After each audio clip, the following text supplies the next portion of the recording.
মৌলা তোমার জমিনে থেকেছি সত্য, কিন্তু তোমার আদেশ পালন করতে আমি পারিনি। মৌলা আমি বান্দা এসেছি।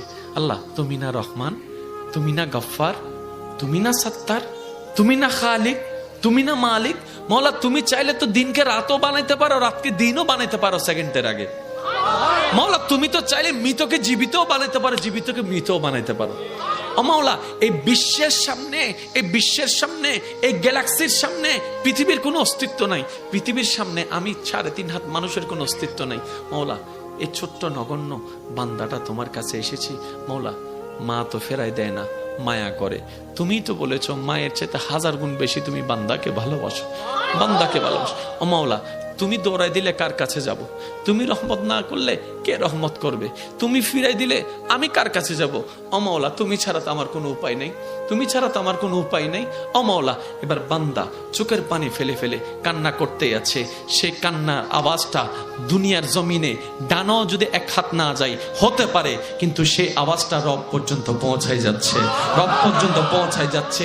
যে চোখের পানিটা চোখ থেকে জোরে জোরে গালের মধ্যে শুকাই যাচ্ছে, যাই নামাজে বিলীন হয়ে যাচ্ছে।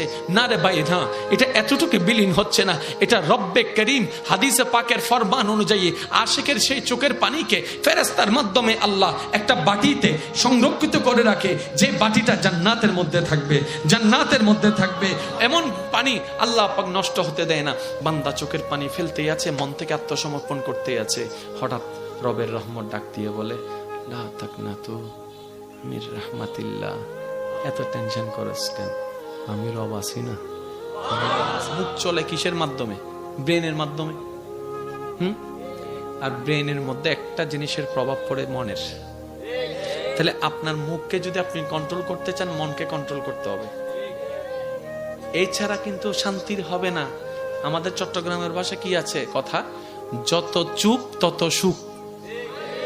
বোবা মানুষের ওয়া যারা সিডাঙ্গত আসুই তারা মাইতুনি জুন বাইরের দৃষ্টি করে আসো বেগুন সুপ ঘুরিতে হবে। বোবা মানসুর 5 জন সিডেঙ্গে আর বেগুন বাইরের বোবা মানসুর। আল্লাহ ইয়ারারে বুঝিবার তৌফিক দাও।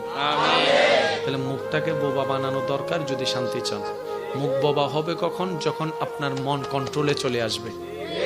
এবার এই মন ঘরটা অশান্তি, মানুষ অশান্তি, মানুষ অশান্তি, পৃথিবী অশান্তি, মনগর অশান্তি, মানুষ অশান্তি, মানুষ অশান্তি, পরিবার অশান্তি, মানুষ অশান্তি, সমাজ অশান্তি, মানুষ অশান্তি, রাষ্ট্র অশান্তি, মানুষ অশান্তি, দুনিয়া অশান্তি, মানুষ অশান্তি, সম্পর্ক অশান্তি, মানুষ অশান্তি, প্রিয় মানুষ অশান্তি।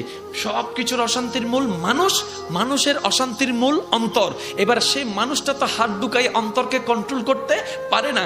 এমন কোন ল্যাপটপ সফটওয়্যার নাই যে কন্ট্রোল করতে পারবে অন্তরকে। এবার মানুষ, তোমার অন্তর কন্ট্রোল হলো, তোমার অন্তর এরকম আনকন্ট্রোল হলো কিভাবে? তোমার অন্তর এত নোংরা হলো কিভাবে? এই অন্তরে হিংসা আসলো কিভাবে? অহংকার আসলো কিভাবে? লোভ আসলো কিভাবে? অহংকার তো রবের জিনিস নয়, লোভ তো রবের জিনিস নয়, হিংসা তো রবের জিনিস নয়, এগুলো তো শয়তানের জিনিস। তোমার অন্তরে ঢুকলো কিভাবে? এবার বান্দার ব্রেন খুলে যায়, হায় হায় শয়তান তো আমাকে জাহান্নামে নেওয়ার জন্য, রবের অপ্রিয় বানানোর জন্য চালাকিয়ানা করছে, আমার মনকে নোংরা করে দিচ্ছে। এখন রবের কাছে বান্দা স্যালেন্ডার করে, মাওলা আমি তো পারছি না, শয়তানকে তো দেখি না, যুদ্ধ করবো তো করবো কিভাবে, লড়বো তো লড়বো কিভাবে? রব বলে তোর মনে তুই হাত ঢুকাতে পারবি না, একটা কাজ কর, তুই তাকওয়াকে অর্জন করে আমি রব এবং আমার রাসূলের মহব্বত অন্তরে ঢুকাই ফেল।